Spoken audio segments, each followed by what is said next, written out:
आज शेतकरी डोळ्यात पाणी, सगळ्या अख्ख्या त्या गारांमुळं आपल्या डाळिंबाच्या ह्याला स्पॉट आलेले आहेत आणि काही तर फळं अख्खी गळून झाडाखाली पसरण झाली आहे. त्यामुळे आता शेतकरी आता एवढा हातबल झालेला आहे, त्याच्यामुळं अवघड परिस्थिती आहे. शेतकऱ्याचं पूर्ण कंबरट मोडलेलं आहे.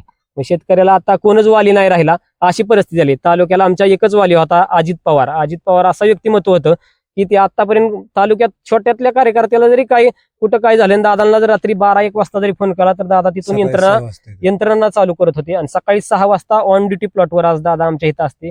एवढीच आम्ही खंत व्यक्त करतो बारामतीकर म्हणून की दादा आज आमच्यात असते, तर आज आम्हाला काहीतरी थोडासा हातभार मिळाला असता आणि काहीतरी तरतूद करून भरीव अशी मदत मिळाली असती.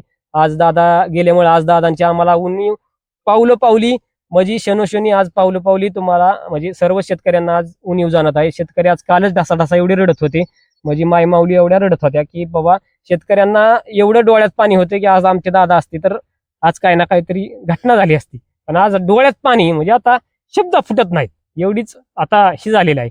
शेतकऱ्यांना हातबल झालाय शेतकरी. काय आता शेतकऱ्याला बोलता बी येणार नाही अशी परिस्थिती. त्यामुळं आज दादा असते तर दादांनी काही ना काहीतरी निर्णय घेतला असता आणि त्या अडीअडचणी सोडवल्या असत्या. आणि तुमच्या या पिकावरती आहे, ऊस असू द्या, गहू असू द्या, काय असू द्या, डाळिंब असू द्या किंवा कलिंगड असू द्या, भरपूर प्रमाणात नुकसान झाले. तर हे जे नुकसान भरपाई शेतकऱ्याला शासनाने लवकरात लवकर दत्ता मामा बर्नेला आम्ही विनंती करतो की शेतकऱ्यांना पंचनामे लवकर होऊन रक्कम मिळावी. हे आत्ता आम्हाला ह्या घडीला अजितदादांची मोठ्या प्रमाणावरती आठवण होते, कारण की अजितदादांनी तातडीने सगळी यंत्रणा हलवली असते. ते आमच्यासाठी दैवतच होते. खूप आठवण येते अजितदादांची आम्हाला.